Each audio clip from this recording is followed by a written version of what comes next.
इलाना की जबान पर कल की कॉफी का धातु जैसा स्वाद जमा हुआ था। एक थका देने वाली शिफ्ट के अंत में एक थकाऊ रस्म। 2 घंटे, सिर्फ 2 घंटे उसे अपनी अकेली अपार्टमेंट की शांत खामोशी से अलग कर रहे थे। शहर के लगातार कराहने से एक पनाहगाह।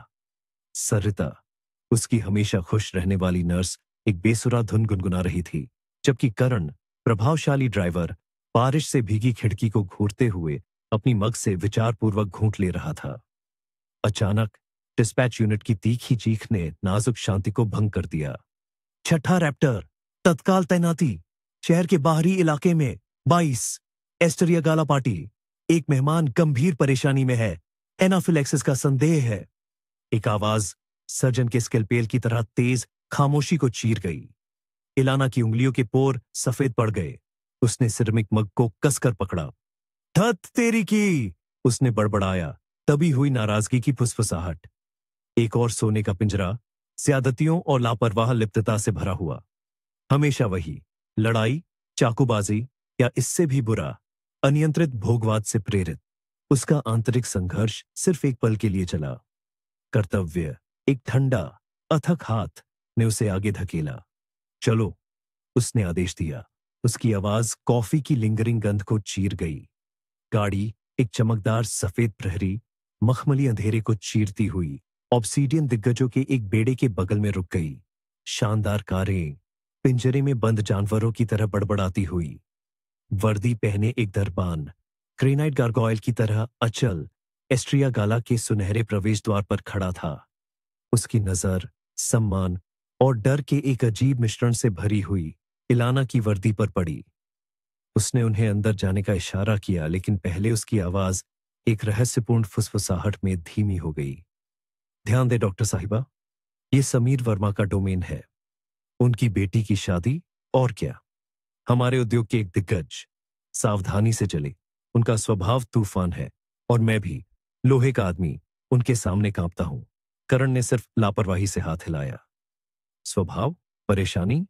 सर, हमारा पेशा एक अथक बवंडर है। हम अप्रत्याशित में पनपते हैं। भव्य बॉलरूम के अंदर की हवा मीठे इत्र और हजारों उत्सव की आवाजों के चक्करदार शोरगुल से घनी थी।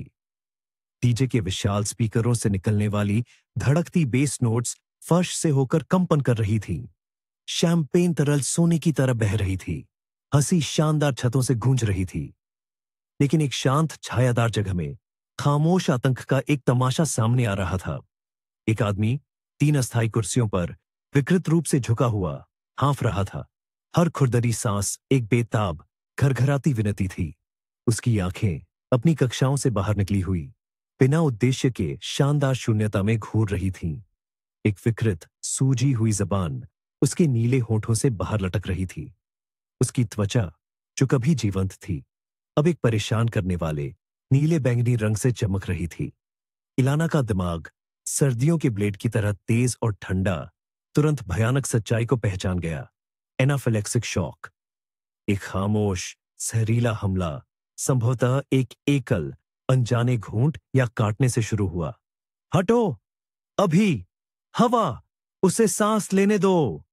इलाना की आवाज कोड़े की फटकार की तरह चकित बड़बड़ाहट को चीर गई। हाथ जल्दबाजी के आदि मरीज की गला घोंट देने वाली टाई को फाड़ दिया। शर्ट के कॉलर को क्रूर दक्षता से खोल दिया।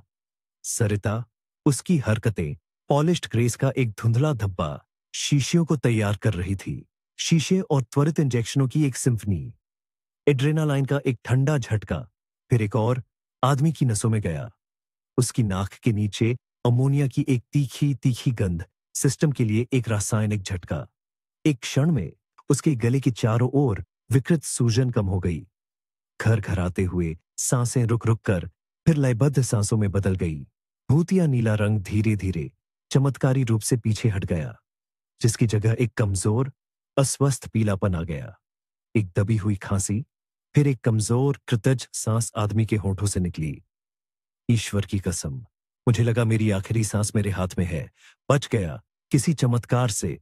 यह क्या नरक की बीमारी थी? मेरी जिंदगी में कभी नहीं। इलाना ने उसे देखा। उसकी नजर स्केलपेल की तरह तेज थी। एलर्जिक कैटाक्लिज्म, सर, संभवतः किसी पेय पदार्थ से शुरू हुआ, आज रात के अंत तक सभी मादक पदार्थों से परहेज करें। इस सलाह को नजरअंदाज करें और अगला हमला आपकी जान ले सकता है। हम मौत के साथ मजाक नहीं करते। भीड़ से एक लंबा व्यक्ति उभरा, जिसकी उपस्थिति शुद्ध शक्ति विकीर्ण कर रही थी। समीर वर्मा, इस शानदार समारोह के वास्तुकार, पास आए। उनकी आंखें शिकारी चमक के साथ चमक रही थीं। उन्होंने एक हाथ आगे बढ़ाया, सच्ची गर्मजोशी में नहीं, बल्कि बड़े नोटों का एक मोटा पैकेट, अपनी असीम पहुंच, अपनी पूर्ण उदारता का प्रदर्शन करते हुए। आपकी उदारता अनुपयुक्त है सर, इलाना ने कहा। उसकी आवाज 5 मेज की तरह सपाट थी। हमारा इनाम बचाई गई जानों से मापा जाता है, मुद्रा से नहीं। उसकी नजर शानदार तमाशे से हटकर वेदी पर खड़ी आकृति पर अटक गई। एक सिहरन, बर्फीली और अवांछित, उसकी नसों में दौड़ी जैसे पेट में मुक्का। दुनिया एक तरफ झुक गई। अर्जुन, एक भूली हुई अतीत से एक भूतिया फुसफुसाहट उसके होंठों पर बनी। यह नहीं हो सकता। ठोड़ी की रेखा, गहरे बालों का अव्यवस्थित गुच्छा, सिर का अभिमान भरा झुकाव, एक जिंदगी की भयानक गूंज जिसे उसने बहुत पहले दफन कर दिया था। दशकों ने याददाश्त के तेज किनारों को मिटा दिया था, लेकिन वह यहां खड़ा था, जीवित और असहनीय रूप से सुंदर, धन के वंशज के साथ अपनी किस्मत जोड़ने के लिए तैयार। यह कितना दुस्साहस था। बेताब उम्मीद की एक अस्पष्ट बाढ़ से प्रेरित होकर इलाना पास आई। चेहरे पर एक भूतिया मुस्कान चिपकी हुई थी। अर्जुन, बधाई हो, आपने एक शक्तिशाली गठबंधन बनाया है। आदमी मुड़ा। उसकी आंखें ठंडे उदासीनता के कुएं उसकी नजर से मिली। पहचान की कोई चिंगारी नहीं, साझा इतिहास की कोई झलक नहीं। आप गलत हैं मैडम, उसने कहा। उसकी आवाज एक चिकनी, अपरिचित बैरिटोन थी। मैं अयान हूं और हमारे रास्ते पहले कभी नहीं मिले। फिर भी आपकी बधाई सराही जाती है। इलाना को बिजली का झटका लगा। सराही जाती है? शब्द राख जैसा लग रहा था। यह अहंकारी इनकार, सरासर दुस्साहस, उनकी आपस में जुड़ी हुई कहानियां, उनकी जोशीली प्रतिज्ञाएं एक भूतिया भ्रम तक सिमट गईं। उसका गुस्सा, एक धीमी गति से जलने वाला अंगारा, एक उग्र आग में भड़क गया। यह तमाशा बेतुका है अर्जुन। तुम अज्ञानी होने का ढोंग करने की हिम्मत कैसे करते हो? तुम मुझे जानते हो? यह अहंकारी झूठ क्यों? क्या तुम्हारी नई स्थिति का वजन, या शायद तुम्हारे दुर्जय ससुर की परछाई ने तुम्हें कायर बना दिया है? एक जोरदार कदम और समीर वर्मा उनके बीच उभरे। उनका चेहरा धीमी आग में जलते हुए गुस्से का मास्क था। यह क्या अशोभनीय दृश्य है? आदमी ने स्पष्ट रूप से अपनी अपरिचितता बताई है। आपके चिकित्सा कर्तव्य पूरे हो गए हैं, है ना? तो जाइए, निकास बुला रहा है। एक फुसफुसाहट, जिज्ञासु बड़बड़ाहट की एक लहर सुनहरे हॉल में फैल गई। लेकिन इलाना, जब झूठ का सामना करना पड़ता था तो प्रकृति की एक शक्ति किसी भी निषेध से परे थी। झूठ उसकी आत्मा को मरोड़ देता था।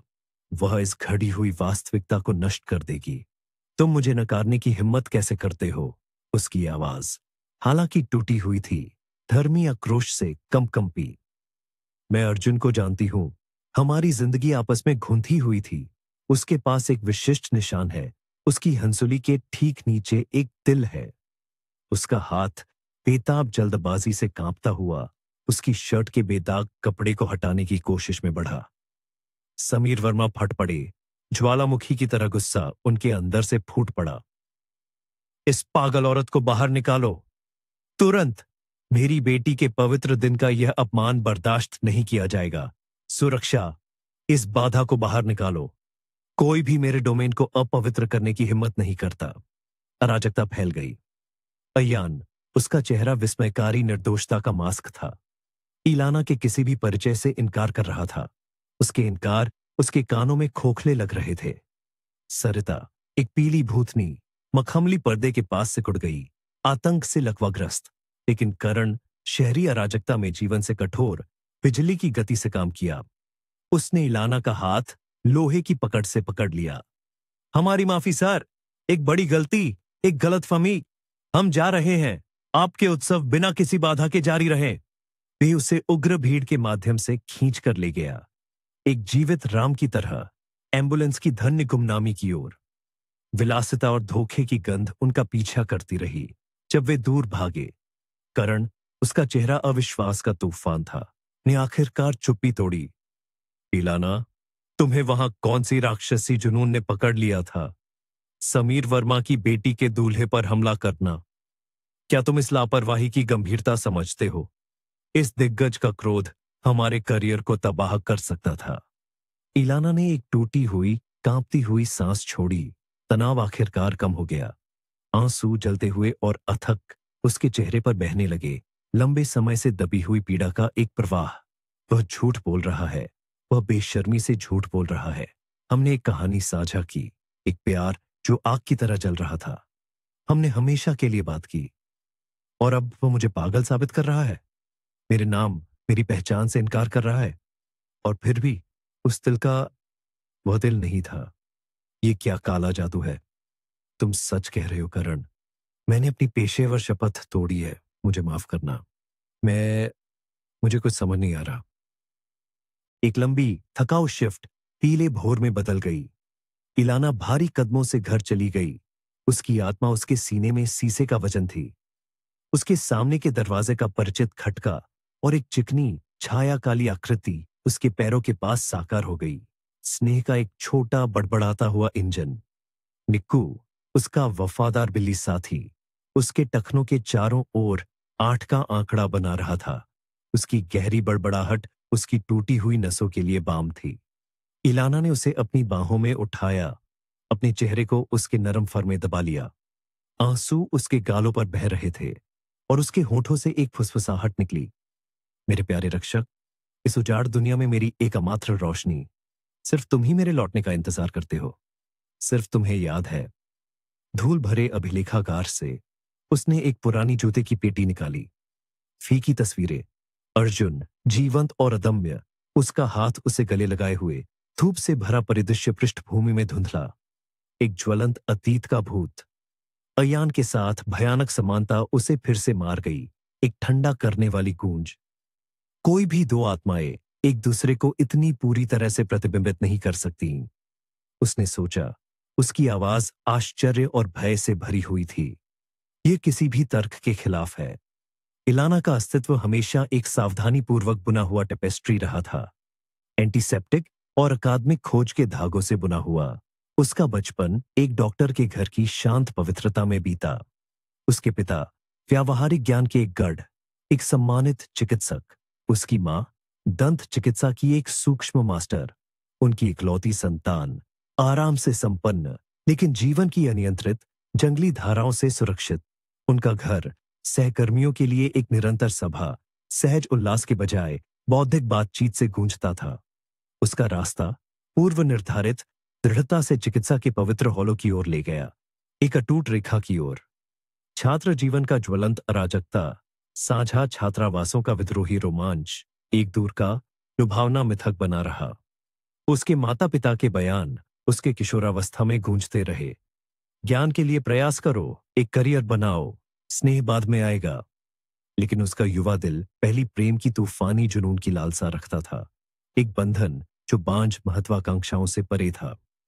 उसका प्रतिबिंब एक सुखद समरूपता प्रदान करता था। भूरे रंग के ताले, अभिव्यंजक आंखें, नाजुक घुमावदार विशेषताएं, फिर भी एक कुतरने वाली असुरक्षा बनी रही। यह अटूट विश्वास कि उसका नरम सिलहोट उसे प्रशंसक लीजेंस के लिए अदृश्य बनाता है, जो गजलों की कृपा के लिए उमड़ते थे। फिर एक भटकते हुए धूमकेतु की तरह जिसने उसके व्यवस्थित ब्रह्मांड को चीर दिया, अर्जुन आया। उसकी मां लारा, उसके माता पिता के पेशेवर दायरे से एक मिडवाइफ ने उसका परिचय कराया। वह उसका प्रतिपक्षी था, जंगली, अनियंत्रित, पड़ोस के झुंड का एक दुस्साहसी नेता। जबकि वह चिकित्सा ग्रंथों के चक्रव्यूह में नेविगेट कर रही थी, वह शहर की झड़पों की कमान संभाल रहा था। और फिर भी एक अदृश्य शक्ति, विपरीत ध्रुवों का एक आदिम खिंचाव उन्हें एक दूसरे की ओर खींच रहा था। उसकी कथित खामियों, उसकी कोमलता को उसने महिमा मंडित किया। उसे मेरी मीठी कैंडी कहा। उन्होंने एक असंभव समझौता किया। वह उसे अकादमिक दलदल के माध्यम से पढ़ाएगी। वह उसे सड़कों की ज्वलंत धड़कन से परिचित कराएगा। रातें सितारों के नीचे गिटार की साझा धुनों में घुल गईं। चुराए हुए फूल भक्ति की घोषणा बन गए। इलाना अनजाने में अपरिवर्तनीय रूप से अपना दिल दे दिया। अर्जुन उसका मिथक था, उसका नायक, अहंकारी, अप्रत्याशित, अपनी मान्यताओं का एक उग्र रक्षक, एक शक्ति जिसमें दुखद रूप से उनकी बर्बादी के बीच थे। उसकी अस्थिर आत्मा, एक उग्र तूफान, अक्सर उसे मार और चोट पहुंचाती थी। एक धूप वाले सप्ताहांत पर उसने एक रहस्य उद्घाटन का वादा किया। कानाफूसी करते हुए जंगल में गहराई में प्राचीन देवदार के पेड़ों के नीचे एक देहाती मंडप इंतजार कर रहा था।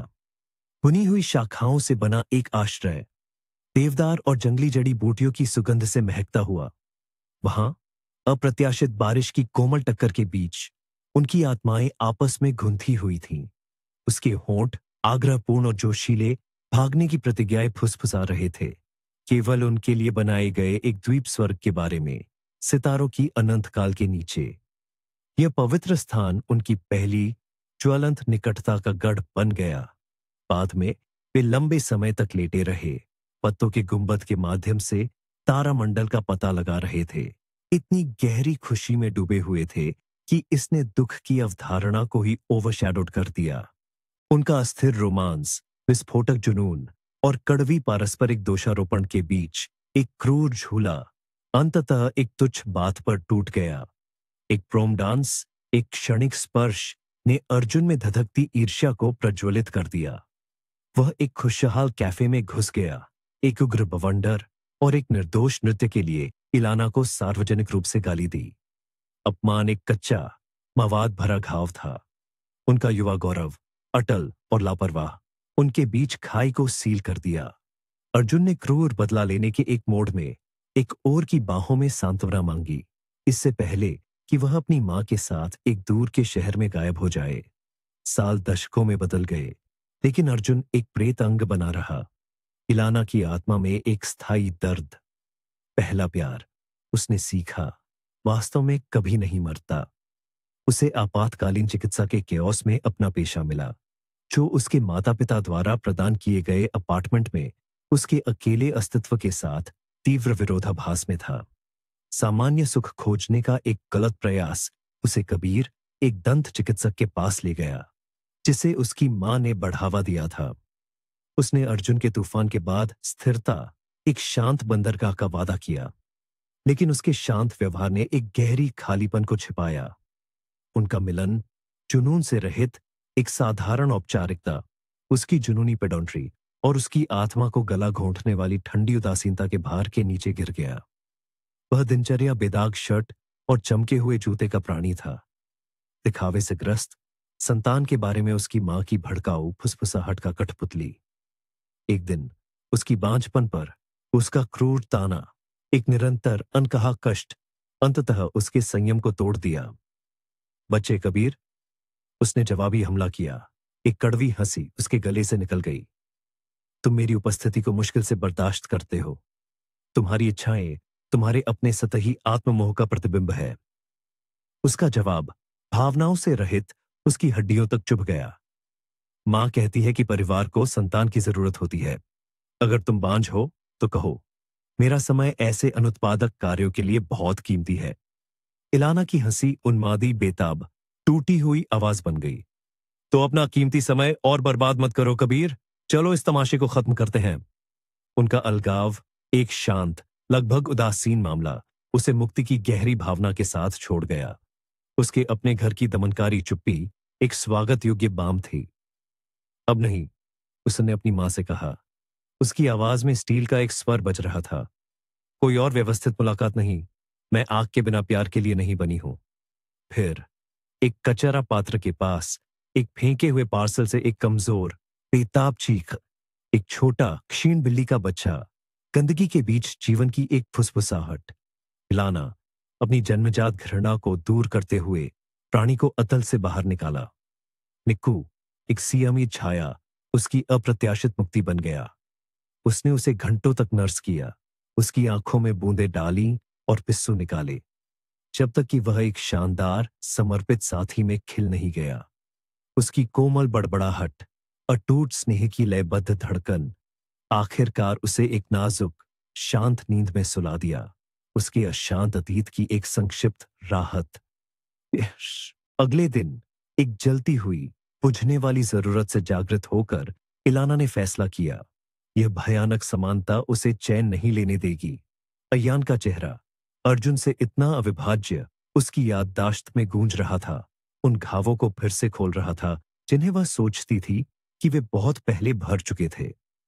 शहर की गपशप और पेशेवर कनेक्शनों के जाल के माध्यम से उसने जानकारी के टुकड़ों को निकाला। दूल्हे का नाम अयान नेवेरोव था, विनम्र लेकिन समृद्ध कन्फेक्शनरी मैग्नेट का वंशज, कुलीन वर्ग का नहीं। वह उनकी छोटी सी निर्माण इकाई चलाता था। फीकी तस्वीरों के एक बंडल से लैस होकर इलाना ने एक संभावित ग्राहक का भेष धारण किया और उसकी फैक्ट्री के लिए रवाना हुई। उसे उसका ऑफिस बिना किसी परेशानी के मिल गया। नमस्ते मिस्टर नेवेरोव, मैं इलाना हूं। हम उस समारोह में मिले थे जहां वह बहुत ही अप्रिय गलतफहमी हुई थी। मैं पागल नहीं हूं। देखिए, उसने उसे ब्लैक एंड व्हाइट तस्वीरें सौंपी। अय्यान ने उन्हें लिया। उसकी नजर चेहरों पर पड़ी और उसके चेहरे पर आश्चर्य की एक झलक दौड़ी, फिर सदमा। ये ये असंभव है। वह बड़बड़ाया, उसकी आवाज तनी हुई थी। ये आदमी, ये मेरा हम शक्ल है, पानी की बूंद की तरह। लेकिन ये कौन है? वह अभी कहां है? मुझे बताओ। शादी में मैंने सोचा था कि तुम पागल हो गई हो, लेकिन अब मुझे तुम्हारा झटका समझ में आ रहा है। तुम मुझसे प्यार करती थी, है ना? बहुत। इलाना ने सांस छोड़ी। उसकी आवाज यादों से खुरदरी थी। वह मेरा पहला और एकमात्र प्यार था। उसका नाम अर्जुन था। उसकी माँ, एक मिडवाइफ, मेरे माता पिता को जानती थी और हम मेरे घर पर मिले थे। वह भावुक, उदार था, लेकिन अविश्वसनीय रूप से ईर्ष्यालु। हम एक छोटी सी बात पर अलग हो गए। उसे प्रोम में एक स्कूली दोस्त के साथ मुझ पर जलन हुई। फिर वह और उसकी माँ एक दूसरे शहर बाग्रोवस्क चले गए, जहां तक मुझे याद है। इतने साल बीत गए। मैंने शादी भी कर ली और तलाक भी ले लिया, लेकिन वह कभी मेरे दिल से नहीं गया। जब मैंने तुम्हें देखा तो दुनिया उलट गई। इतनी समानता आकस्मिक नहीं हो सकती। इसमें एक रहस्य है। मैंने ये जानने की कोशिश करते हुए पूरी रात नहीं सोई। शायद तुम कुछ जानते हो। तुम्हारे ससुर समीर वर्मा अपने गर्म स्वभाव के लिए जाने जाते हैं। अयान ने सोचा, आप शायद सही हैं। मुझे अपने माता पिता से बात करने दें। शायद वे कुछ जानते हो। आप कहती हैं कि आपका अर्जुन सिर्फ अपनी माँ के साथ पला बढ़ा, लेकिन मेरे पिता और माँ दोनों हैं और उनका कभी चिकित्सा से कोई लेना देना नहीं रहा। मुझे अपना नंबर दे दो, मैं आपसे संपर्क करूंगा। और हां, ससुर के बारे में आप बिल्कुल सही हैं। मुझे उम्मीद है कि समीक्षा ने उनका स्वभाव नहीं लिया है।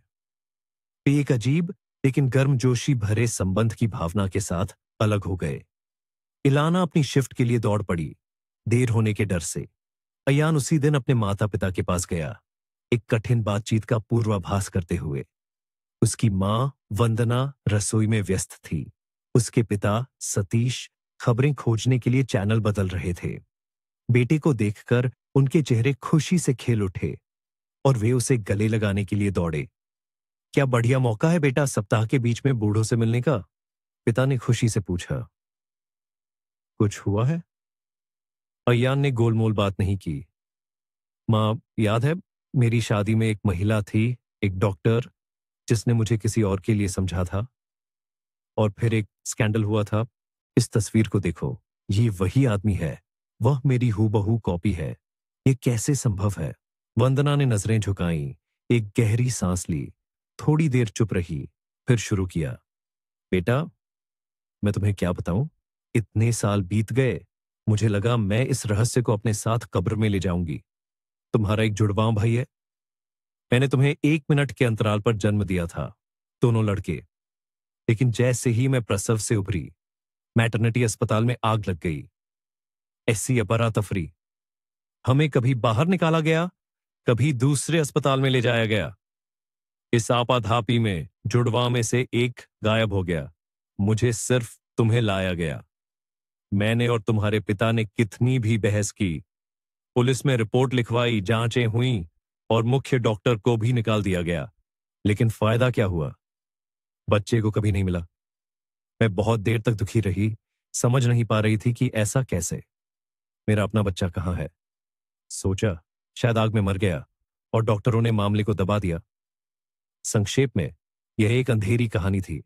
समय के साथ सब ठीक हो गया, जिंदगी चलती रही और हमने तुम्हें भाई के बारे में बताने की हिम्मत नहीं की। क्यों बेवजह दिल को ठेस पहुंचाना? और देखो ये कैसे निकला। अय्यान ये सुनकर दंग रह गया। ये कैसे? उसने नाराजगी से पूछा। आपने खोज जारी क्यों नहीं रखी? शायद वो भटक रहा था, भूखा था, मदद की जरूरत थी। नहीं, मैं इसे ऐसे नहीं छोड़ूंगा। मैं इसे अंत तक ले जाऊंगा और पता करूंगा कि मेरा सगा भाई कहां है।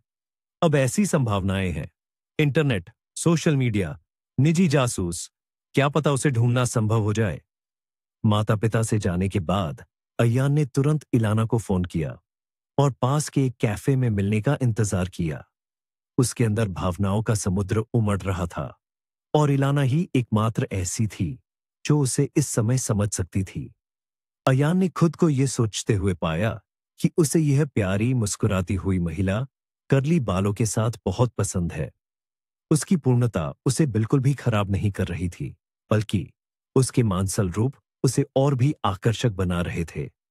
वह अवचेतन रूप से उसकी तुलना अपनी पत्नी समीक्षा, लंबी टांगों वाली प्लेटिनम गोरी से कर रहा था। बाहरी रूप से सब कुछ ठीक लग रहा था, लेकिन वह किसी तरह अवास्तविक गुड़िया जैसी थी और उसे यह अभी कुछ समय पहले कैसे पसंद आ सकता था।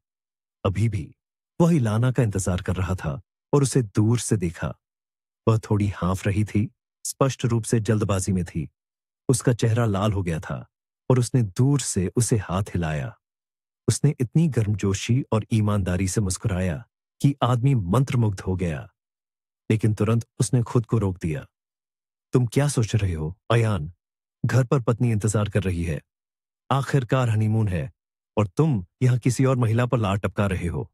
इलाना ने उत्सुकता से पूछा। नमस्ते अयान। तो क्या आप कुछ पता लगाने में कामयाब हुए? अयान ने उसे सारी खबरें बताईं, भाई के बारे में, आग के बारे में, अपनी भावनाओं के बारे में। आप कल्पना कर सकते हैं इलाना, वे ऐसा कैसे कर सकते थे? माता पिता, मुझे पहले कुछ क्यों नहीं बताया? आखिरकार कुछ तो किया जा सकता था। भाई को ढूंढने की कोशिश की जा सकती थी। मैं उससे मिल सकता था। मैं उसे कैसे ढूंढूं? अब मुझे भी इसमें बहुत दिलचस्पी है। कोई विचार है? इलाना ने भी खबरें साझा की। जानते हो, मैंने अपनी मां से भी पूछा था और उसने अस्पताल में अपने सहयोगियों से पूछताछ की और उन्होंने लगता है कि पता लगा लिया है कि अर्जुन अपनी मां के साथ कहां गया था। ये पास का शहर है, बाग्रोवस्क। अभी तक मुझे यही पता चला है। मेरी नौकरी के साथ जासूस खेलने का ज्यादा समय नहीं है। 24 घंटे कॉल पर। क्या करे, मुझे समझ नहीं आ रहा है। और तभी अय्यान को एक विचार आया। सुनो, तुमने सही कहा। हम एक निजी जासूस रख सकते हैं। मेरे पास इसके लिए पर्याप्त धन है। सारी जानकारी, तस्वीरें इकट्ठा करो और हम एक एजेंसी चलेंगे। किसी भी मामले में पेशेवर इस मामले को तेजी से खोद निकालेंगे। हमारा अब एक ही लक्ष्य है, तुम्हें अपना प्यार ढूंढना है और मुझे अपना सगा भाई। और उन्होंने ऐसा ही किया। अय्यान ने एक उत्कृष्ट पेशेवर तेजस को नियुक्त किया, जो 20 साल से अधिक समय से लापता लोगों की तलाश कर रहा था और अपने काम की सभी बारीकियों को जानता था। कुछ हफ्तों बाद जासूस पीटर माथुर ने उन्हें फोन किया और एजेंसी में मिलने का समय तय किया। अयान इलाना को उसके घर से लेने गया और वे चले गए। महिला ने देखा कि आदमी किसी बात से बहुत परेशान है। वह उदास और चुपचाप था और उसने पूछा, क्या कुछ हुआ है? आप बहुत दुखी लग रहे हैं। ऐसा बिल्कुल नहीं लगता कि आप हनीमून का आनंद ले रहे हैं। अयान ने चुपचाप जवाब दिया, हाँ, मैंने शायद जल्दी कर दी इलाना जी, शादी करने में। मेरे माता पिता ने जोर दिया जब उन्हें पता चला कि समीक्षा वर्मा की बेटी है। उन्होंने सोचा कि यह हमारे व्यवसाय के लिए फायदेमंद होगा, एक लाभदायक गठबंधन। जब तक हम मिल रहे थे, सब कुछ मजेदार और दिलचस्प था। पार्टियां, क्लब, विदेश में छुट्टियां। और शादी के बाद पता चला कि समीक्षा हमेशा से ऐसी ही जिंदगी जीती थी और उसे घर का कोई काम बिल्कुल नहीं आता और वह सीखना भी नहीं चाहती। लेकिन यह भी मुख्य बात नहीं है। मैं एक कुक रख सकता हूं। कि कोई समस्या नहीं है, लेकिन हम पहले ही बहुत लड़ चुके हैं। पता चला कि समीक्षा गर्भ निरोधक का इस्तेमाल करती है और बच्चे नहीं चाहती। बिल्कुल भी। क्या आप समझती हैं? मेरे लिए यह सच में अजीब है। मुझे यकीन था कि हर महिला परिवार और बच्चों का सपना देखती है। मुझे उम्मीद है कि उसने ये गुस्से में कहा होगा, बिना सोचे समझे, वरना। इलाना ने सिर हिलाया। हाँ, ये कोई मजेदार बात नहीं है। खैर, कोई बात नहीं। आप अभी एक दूसरे को जान रहे हैं। शुरुआत में हमेशा मुश्किल होती है। हालांकि सच कहूं तो मैं एक अच्छी सलाह देने वाली नहीं हूं। मैंने अपना पहला प्यार खुद नहीं बचाया।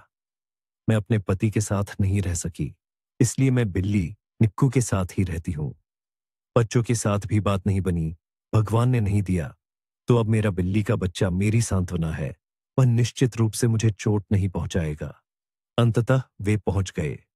जासूस ने मेज पर कुछ तस्वीरें और कागजात रखे और स्थिति बताने लगा।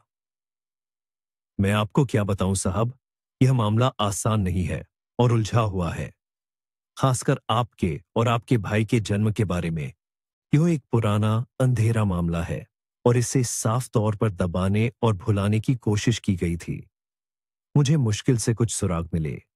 ऐसी एक आपात स्थिति वास्तव में हुई थी। आग लगने के दौरान एक नवजात शिशु अस्पताल से बिना किसी निशान के गायब हो गया था। लेकिन मुझे पता चला कि उस समय इसी अस्पताल में आपकी भाभी पत्नी की मां, वही मिडवाइफ लारा, काम करती थी। मैंने उसकी एक अच्छी पुरानी दोस्त, पुरानी अपार्टमेंट की पड़ोसी को भी ढूंढ निकाला और उसने बताया कि लारा निसंतान थी।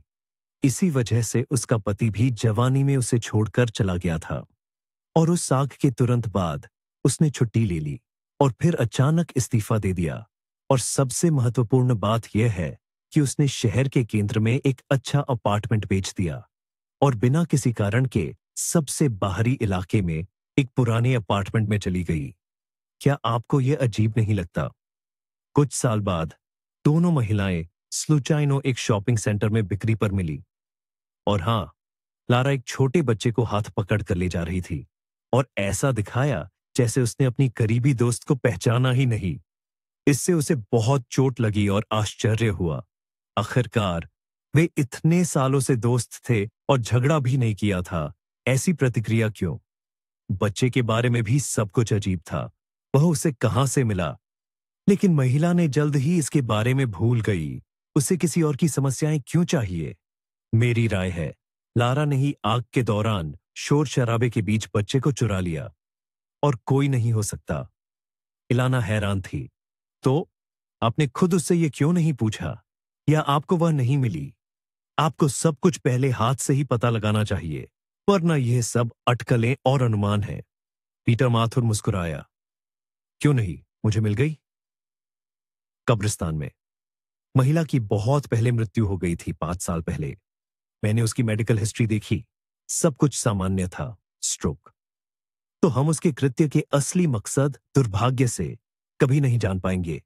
इलाना ने बर्दाश्त नहीं किया। तो फिर अर्जुन का क्या हुआ? वह कहां रहता है? शादी हुई या नहीं? उसका दिल तेजी से धड़कने लगा।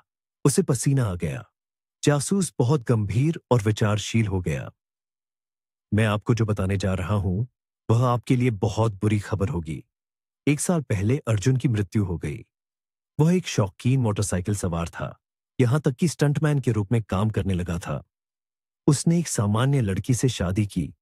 वह भी उसके हितों को साझा करती थी और दोस्तों के अनुसार उन्हें रात के राजमार्ग पर तेज गति से घूमना पसंद था। अपनी पत्नी के साथ एक मोटरसाइकिल दुर्घटना में उसकी मृत्यु हो गई। उसने तेज गति से नियंत्रण खो दिया और एक खंभे से टकरा गया। वह और उसकी पत्नी स्पासकी कब्रिस्तान में दफन है। लेकिन उसकी एक बेटी है, आराध्या। वह 3 साल की है। वह अभी एक अनाथालय में है, क्योंकि परिवार में कोई रिश्तेदार नहीं बचा। अर्जुन की पत्नी भी अनाथ थी। अनाथालय का पता मैंने आपको लिख दिया है, अगर जरूरत पड़े। ऐसी ही एक दुखद कहानी। इलाना ने कुछ और नहीं सुना और जोर जोर से रोने लगी। बस थोड़ी ही देर पहले उसे उम्मीद की एक किरण दिखी थी कि वह अपने नटखट अर्जुन को कम से कम एक नजर देख पाएगी। और तभी यह बुरी खबर। उसका मन बहुत उदास और बुरा लग रहा था। अयान चुपचाप, जैसे मारा गया हो, बैठा था और बिल्कुल नहीं जानता था कि इस सब पर कैसे प्रतिक्रिया करे। वह बस सोच रहा था कि उसे एक भाई मिला है और तुरंत उसे खो दिया, और उसे इलाना के लिए बहुत दुख हुआ। बस उसे समझ नहीं आ रहा था कि यहाँ क्या शब्द चुने जाए। महिला ने आंसू पोंछे और धीरे से कहा, फिर भी सब कुछ के लिए धन्यवाद। अनिश्चितता और झूठी उम्मीदों से कड़वा सच बेहतर है। कल के बाद मेरा ऑफ है। मैं निश्चित रूप से अनाथालय में अर्जुन की बेटी से मिलूंगी, और अब माफ करना, मैं जाऊंगी। बस अकेले रहना चाहती हूं। इलाना रास्ते का ध्यान रखे बिना घर चली गई। आंसुओं ने उसकी आंखों को भर दिया था। उसके सिर में बस एक ही विचार घूम रहा था, अब अर्जुन नहीं रहा। यह कैसे? और अगर उनके बेवकूफा अहंकार के कारण नहीं होता, तो सब कुछ अलग हो सकता था। मैं इतनी नाखुश क्यों हूं? मेरे पास नौकरी है, अपार्टमेंट है, माता पिता जीवित और स्वस्थ हैं, लेकिन मेरी निजी जिंदगी बिल्कुल भी ठीक नहीं चल रही है। काश मेरे पास एक बच्चा होता, एक छोटी सी खुशी, एक सांत्वना। लेकिन वह भी नहीं है, और अब नहीं होगा। इतने सालों में एक बार भी गर्भवती नहीं हुई। इलाना ने 24 घंटे काम किया और अंततः उसका अवकाश आ गया। उसने खिलौनों की दुकान से एक सुंदर बड़ी गुड़िया और ढेर सारी मिठाइयां खरीदी और अनाथालय कार्डनेशन चली गई। महिला ने अधीक्षिका को देर तक और भ्रमित तरीके से समझाया कि वह कौन है और वह लड़की से क्यों मिलना चाहती है। शुरुआत में वह आनाकानी करती रही, नियम नहीं है, बस इतना ही। जैसे, हम लड़की को तोहफे दे देंगे, इसका हमेशा स्वागत है, लेकिन फालतू के दौरे की कोई जरूरत नहीं है। तुम बच्ची को बस परेशान करोगी। आराध्या पहले से ही मानसिक रूप से अस्थिर है। शायद माता पिता की मौत के कारण तनाव का नतीजा है। इलाना बर्दाश्त नहीं कर सकी। आप कैसे नहीं समझती? ये मेरे प्यारे आदमी की बेटी है, जिसकी मृत्यु हो गई। मैं बच्ची से मिलना चाहती हूँ, उसे करीब से जानना चाहती हूँ और उसे गोद लेना चाहती हूँ। मेरे कभी अपने बच्चे नहीं होंगे, लेकिन मेरे पास एक अपार्टमेंट और एक स्थिर नौकरी है। तो मैं इस गरीब बच्ची को खुशी क्यों नहीं दे सकती? आप एक महिला हैं। क्या आप नहीं समझती कि मां जैसा महसूस करना मेरे लिए कितना महत्वपूर्ण है? वरना जिंदगी का मतलब क्या है? मैं लंबे समय से गोद लेने के बारे में सोच रही थी, और यहां यह स्थिति है। आखिरकार ये लड़की मेरे लिए पराई नहीं है, ये मेरे प्यारे आदमी का एक हिस्सा है। बुजुर्ग अधीक्षिका माधवी देवी का दिल पिघल गया और उन्होंने बच्ची को प्लेरूम में लाने का आदेश दिया। इलाना सुई की नोक पर बैठी थी, बहुत चिंतित थी। क्या बोलूं? कैसा व्यवहार करूं? क्या बच्ची उसे स्वीकार करेगी? आखिर उसने उसे कभी नहीं देखा था। यह अज्ञात था कि बच्चा किसी अजनबी पर कैसे प्रतिक्रिया करेगा। तभी उसने अपने पीछे सुना, मां, तुम मुझे लेने आई हो? हैरान महिला मुड़ गई। एक दुबली पतली बच्ची उसकी ओर हाथ बढ़ा रही थी। वह अर्जुन जैसी ही दिखती थी। वही बटन जैसी नाक और सुनहरे बाल, गोल हैरान आंखें और गालों पर डिंपल। उसके अंदर सब कुछ उलट गया। आंसू खुद उसकी आंखों से टपकने लगे। उसने सहज रूप से बच्चे को अपनी बाहों में उठाया। उसने भरोसे से उसे गले लगाया। इलाना ने उसकी छोटी सी दिल की धड़कन, उसके शरीर की गर्मी साफ सुनी और समझा, यही अब उससे अलग नहीं हो सकेगी। महिला ने धीरे से फुसफुसाया, मेरा नाम इलाना है। मैं तुम्हारी मां बनना चाहती हूं, तुम्हें प्यार करना चाहती हूं। हम साथ में खेलेंगे और चित्रकारी करेंगे और सर्कस और करुसेल में भी जाएंगे। आराध्या ने अपनी आंखें झपकाई और विनती की, मत जाओ, मुझे यहां से ले जाओ। आया बुरी है, वह मुझे हमेशा डांटती है। मुझे यहां नहीं रहना। इलाना ने उसे उपहार दिए। यह लो, ये तानिया गुड़िया है। जब तक मैं तुम्हें लेने नहीं आती, ये तुम्हारे साथ रहेगी और तुम्हारी रक्षा करेगी। यहाँ और भी बहुत सारी स्वादिष्ट चीजें हैं, लो खाओ। लेकिन बच्ची ने गुड़िया को खुद से दूर धकेल दिया और फिर से महिला से चिपक गई। मुझे गुड़िया नहीं चाहिए, मुझे मत छोड़ो कृपया। और उसने आंसुओं से भरी आंखों से उसे देखा। इलाना के अंदर सब कुछ उलट गया। लड़की के लिए प्यार और दया की एक बाढ़ उसे घेर गई। वह इस पल से ही उसे अपनी मान चुकी थी। महिला ने अधीक्षिका को मना लिया, मुझे आराध्या को घर ले जाने की इजाजत दीजिए। मेरे दस्तावेज ठीक हैं, लेकिन आप जानती हैं कि गोद लेने की प्रक्रिया और ढेरों जांच में महीनों लग सकते हैं और बच्ची यहां यूं ही दुख झेलती रहेगी। आप देख रही हैं, उसे यहां अच्छा नहीं लग रहा, ये साफ है। क्या आप में जरा भी दया नहीं है? माधवी देवी अपनी बात पर अड़ी रही। मैं सब समझती हूं और बहुत हद तक आप सही हैं। आराध्या यहां एडजस्ट नहीं कर पा रही है। हालांकि इतना समय बीत गया है। वह बहुत घरेलू और अंतर्मुखी है, लोगों से दूर रहती है। ये आश्चर्यजनक है कि वह तुरंत ही आपके पास आ गई और आपको मां भी कहा। मुझे लगा था कि उसे हमेशा की तरह हिस्टीरिया हो जाएगा। देखिए, हाल ही में एक निसंतान जोड़ा आया था, उससे मिलना चाहता था तो आराध्या भाग गई, रोई और मेज के नीचे छिप गई। शायद आप उसकी मां जैसी दिखती हैं, लेकिन कानून के अनुसार मैं उसे अब भी आपको नहीं दे सकती, माफ करना। और तब इलाना ने फैसला किया। उसने अय्यान को फोन किया और संक्षेप में स्थिति समझाई। उसने विनती की कि कुछ भी मदद करे। आखिर आराध्या उसके लिए पराई नहीं है, उसकी सगी भतीजी है। वह तुरंत सहमत हो गया और उससे वहीं मौके पर इंतजार करने और कहीं न जाने को कहा। 15 मिनट बाद अधीक्षिका के ऑफिस का फोन बज उठा। उसने किसी से देर तक बातचीत की और बहाने बनाए, कुछ समझाया और इलाना की ओर सार्थक रूप से देखा। फिर जवाब दिया, मुझे नहीं पता था। ठीक है, मैं सब जांच करूंगी। हाँ, मैं सब समझ गई, मैं करूंगी, लेकिन यह सिर्फ एक अपवाद होगा। फिर उसने इलाना से कहा, शायद आपके मंत्रालय में बहुत अच्छे संपर्क है। मुझे वहां से फोन आया था और उन्होंने आपको मदद करने का अनुरोध किया है। आपने तुरंत क्यों नहीं बताया कि आराध्या वर्मा के दामाद की रिश्तेदार है? हमें इसके बारे में पता ही नहीं था। आपकी जीत हुई, बच्ची को ले जाइए, लेकिन सारे दस्तावेज और गोद लेने की प्रक्रिया सामान्य तरीके से ही होगी। इलाना ने आराध्या को अपनी बाहों में उठाया और खुशी से कहा, चलो बेटी, घर चले। बस, तुम अब यहां वापस नहीं आओगी। बच्ची ने उसे और कसकर गले लगाया और जवाब दिया, मैं तुम्हारा इंतजार कर रही थी। मुझे पता था कि तुम मुझे ढूंढ लोगी और किसी ने मेरा विश्वास नहीं किया। उस दिन से इलाना की जिंदगी पूरी तरह से बदल गई। उसने अपनी नौकरी से छुट्टी ले ली और खुद को पूरी तरह से अपनी बेटी की देखभाल में डुबो दिया। वे पहली ही पल से इतनी अच्छी तरह से घुल मिल गए थे कि ऐसा लग रहा था कि वह उसकी गोद ली हुई नहीं, बल्कि वास्तव में उसकी अपनी ही बेटी है। शुरुआत में आराध्या तेज आवाजों से डर जाती थी और रात में अक्सर रोती थी। शायद अनाथालय में उसे काफी कुछ झेलना पड़ा था या फिर उसे हुए तनाव का असर था, लेकिन समय के साथ ये सब ठीक हो गया। इलाना ने 1 महीने बाद आधिकारिक रूप से आराध्या को गोद ले लिया, उसे किंडरगार्टन में दाखिला दिलाया और उसे दादी और दादाजी से मिलवाया।